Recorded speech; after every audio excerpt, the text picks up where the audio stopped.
Assalamualaikum warahmatullahi wabarakatuh. Halo teman-teman, berjumpa lagi dengan kami dari kelas 10 MAK Nahdlatul Ulama. Baik, di video kali ini saya Muhammad Haikal dan teman saya Muhammad Rahman akan membahas hadis sahih dari kitab Mustalahul Hadis. Langsung saja kita ke pembahasannya. Baik, sebelum masuk ke pembahasan hadis sahih, alangkah baiknya kita mengetahui pembagian hadis dari segi kualitasnya. Nah, di sini pembagian hadis dari segi kualitas itu dibagi menjadi 3. Yang pertama hadis sahih, yang kedua hadis hasan, dan yang ketiga hadis dhaif. Nah, di sini kami akan membahas hadis sahihnya saja. Langsung saja kita ke pembahasannya hadis sahih.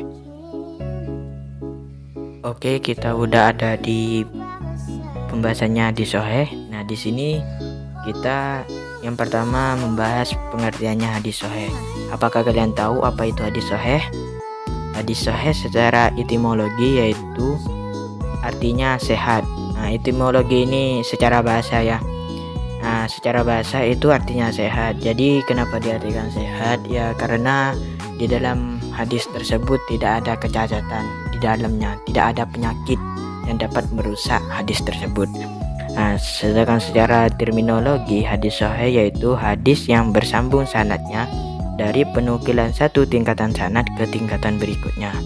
Itu perawinya harus adil dan kuat hafalannya tanpa adanya syad dan illah.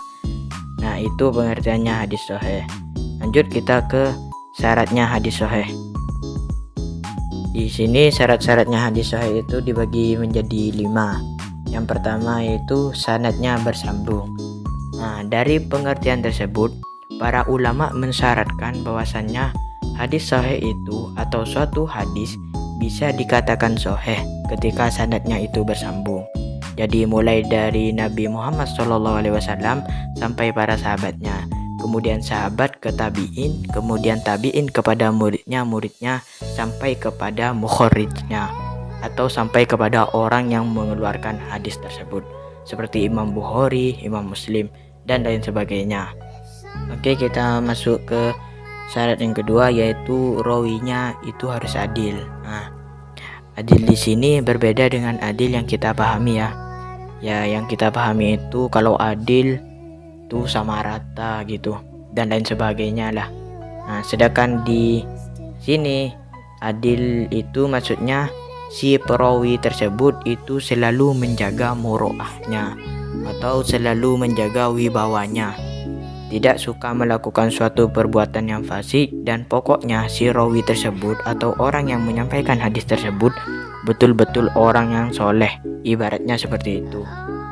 Kemudian memasuki syarat hadis yang berikutnya yaitu rawinya itu dobit. Nah, dobit di sini maksudnya itu kuat. Jadi dobit itu di sini dibagi menjadi 2. Yang pertama dobit sodri, yang kedua dobit kitabah. Nah, dobit sodri itu maksudnya si rawi tersebut kekuatan hafalannya itu sempurna. Jadi bisa diuji dimanapun dan kapanpun. Nah, sedangkan dobit kitabah di sini maksudnya seorang rawi tersebut kuat hafalannya, kemudian dibantu dengan catatan yang dimilikinya. Jadi si dobit kitabah di sini orangnya itu kuat hafalannya tapi masih dibantu dengan catatan yang dimiliki oleh orang tersebut. Nah, itu dobit kitabah. Memasuki syarat hadis yang keempat yaitu tidak syad. Nah, syad di sini itu maksudnya adalah hadis tersebut secara maknawi tidak bertentangan dengan hadis sahih lainnya. Nah, jadi kalau misalnya ada satu hadis kemudian secara maknawi bertentangan dengan hadis yang lain yang lebih sahih darinya, maka itu dikatakan sebagai hadis yang syad. Kemudian syarat hadis sahih selanjutnya yaitu tidak ada illahnya. Illah di sini berarti suatu penyakit yang mana secara lahiriah hadis tersebut seakan-akan tidak ada penyakitnya, tetapi setelah diteliti ternyata di dalamnya itu terdapat sesuatu yang dapat menurunkan kualitas hadis tersebut. Nah, bagaimana kita bisa mengetahuinya? Nah, kita bisa merujuk kepada kitab yang menjelaskan tentang hilalul hadis, seperti karyanya At-Tirmidzi, kemudian Abu Hakim Ar-Razi, dan lain sebagainya.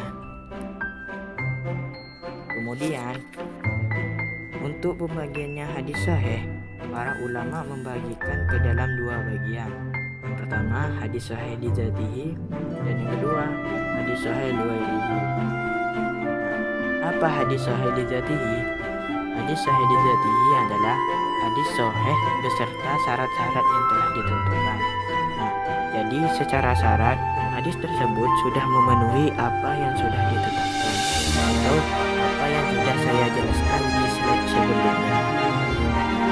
Untuk hadis sahih li ghairihi di sini adalah hadis sahih yang awalnya hasan namun mempunyai jalur riwayat yang setara atau yang lebih kuat darinya, sehingga hadis tersebut naik tingkatannya menjadi hadis sahih li ghairihi. Jadi sekali lagi, hadis sahih li ghairihi itu awalnya hasan, tetapi kemudian ada riwayat lain yang lebih kuat atau setara dengannya yang menjadikannya kemudian naik derajatnya menjadi hadis sahih li ghairihi. Nah, itu yang dinamakan hadis sahih li ghairihi. Apakah Sahih Bukhari dan Sahih Muslim itu mencangkup semuanya hadis sahih? Sahih Bukhari dan Sahih Muslim itu tidak mencangkup semuanya, tidak diambil semuanya oleh Sahih Bukhari Muslim pada kedua kitab sahih beliau berdua, dan juga tidak mengambil semuanya yang sahih. Imam Bukhari pernah berkata, "Tidak aku masukkan ke dalam kitabku kecuali yang sahih-sahih saja, dan banyak hadis sahih yang aku tinggalkan karena kondisi panjang." Jadi Imam Bukhari takut kepanjangan kitabnya atau takut ketebalan.